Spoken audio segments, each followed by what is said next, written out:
안녕하세요. 상승미소입니다. 경제를 공부하는 가장 좋은 방법, 상승미소의 쉽지만 가볍지 않은 정확하고 분석적인 방법에 대해서 배우시는 거죠. 오늘은 경제 강의 세 번째, 경제를 예측하는 가장 확실한 방법 통화량.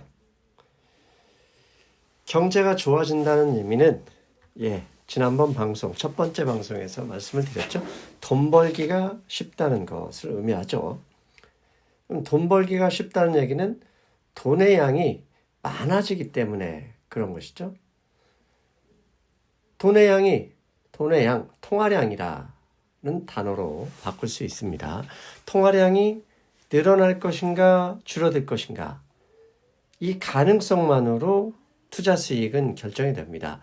앞으로 통화량이 줄어들 가능성이 높아라는 조그만 신호에도 주식시장은, 부동산 시장은 하락을 하고, 반대로 이제 통화량이 더 이상 줄어들지 않고 늘어날 가능성이 높아지고 있어라는 조그만 힌트만 나와도 증시가 빠르게 회복을 합니다. 그래서 통화량이 늘어날지 아니면 줄어들지 이것을 판단하는 것이 투자 수익을 결정하는 가장 중요한 요소다, 이렇게 말씀드릴 수 있습니다. 그래서 다시 정리하면, 돈이 늘어날 것 같을 때, 통화량이 늘어날 것 같을 때 투자 수익이 발생한다.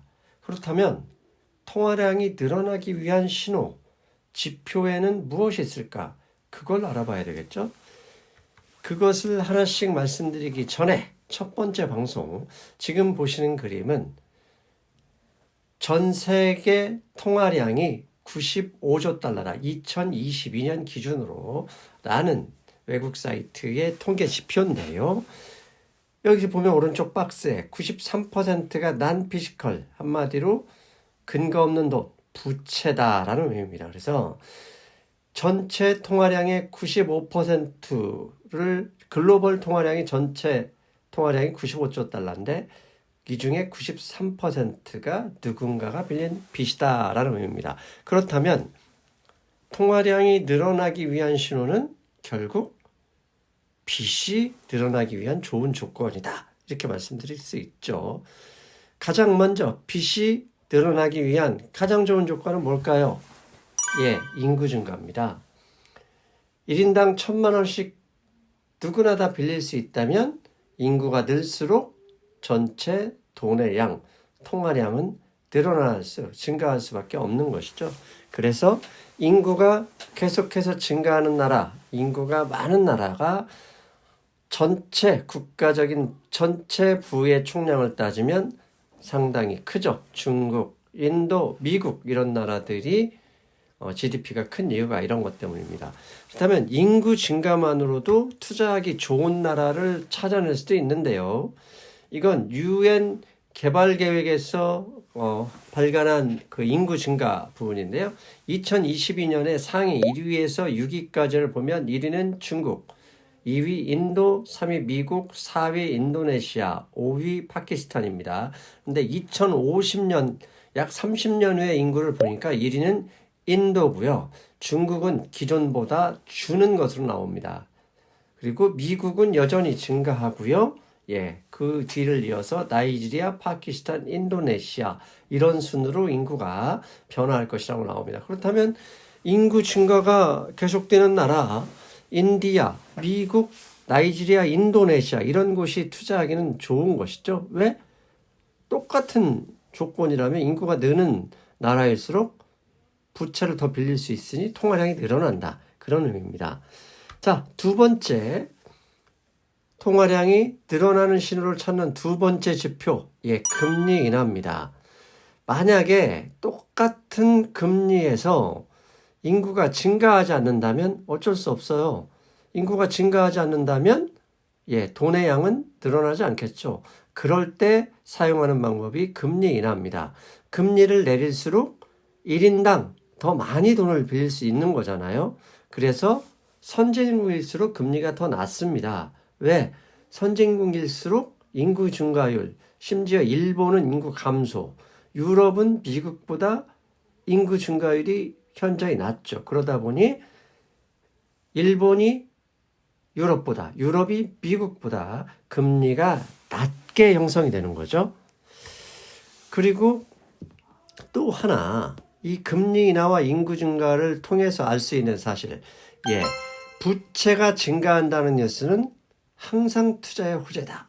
여러분, 부채가 너무 늘어서 걱정이라는 뉘앙스, 그건 투자에 아무런 도움이 되지 않습니다. 왜? 전체 돈의 93%가 부채, 빚이고, 빚이 늘어날수록 돈이 늘어나는 거니 부채가 증가한다는 뉴스는 항상 투자의 호재입니다. 중요한 건 부채의 양이 아니에요. 부채를 늘어나는 상황에서 부채를 감당할 수 있는 능력도 같이 상승하기만 하면 문제가 아니다. 이렇게 보셔도 되는 거죠. 자, 인구 증가, 금리 인하, 그리고 세 번째, 그것과 더불어, 국가 부채의 증가, 이것도 통화량이 늘어가는 신호라 말씀드릴 수 있습니다. 국가 부채, 국가는 어떤 거죠? 여러분보다 신용도가 좋고 대한민국의 그 어떤 기업보다 대한민국 정부가 신용도가 높죠. 그러다 보니 국가는 부채를 금리에 상관없이 영원히 늘릴 수 있습니다.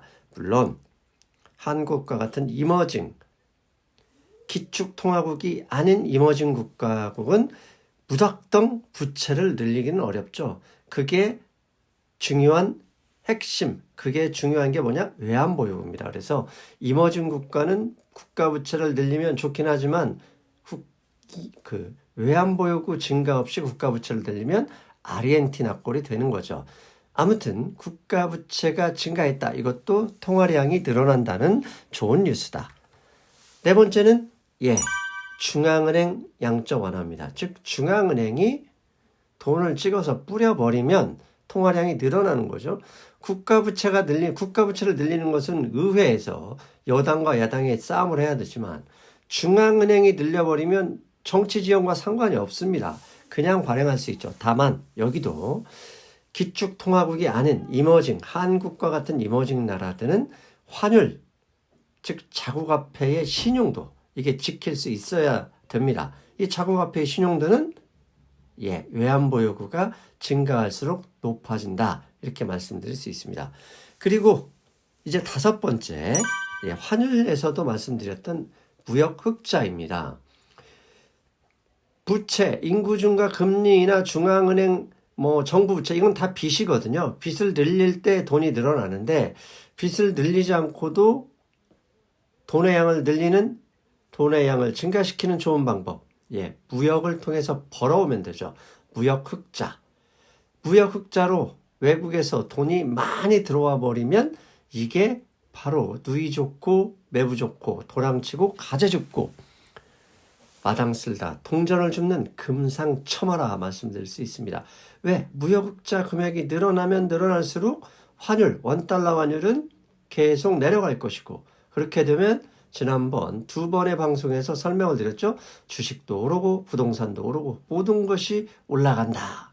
얼마나 좋습니까? 이렇게 되면 돈의 양이 늘어나는 최상의 조건이다. 이렇게 말씀드릴 수 있습니다.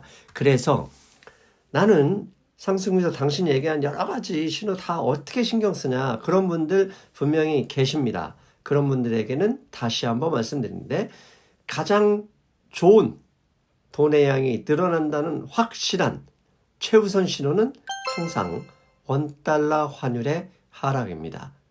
왜? 원달러 환율이 하락하려면 무역 흑자가 나든지 아니면 외국에서 한국의 부동산, 주식을 사기 위해서 밀물듯이 쏟아져 달러가 들어오면 되죠. 그렇게 되면 원달러 환율이 하락하고 그렇게 원화로 바꾸는 달러들은 해외에서 들어온 돈들은 주식도 사고 부동산도 사고 하기 때문입니다. 그래서 다 귀찮아? 그러면 항상 원달러 환율이 1200원 밑으로 내려가는지 내려가기 시작하면서 속도를 낼지 그 부분을 가장 중요하게 보시면 되겠고요.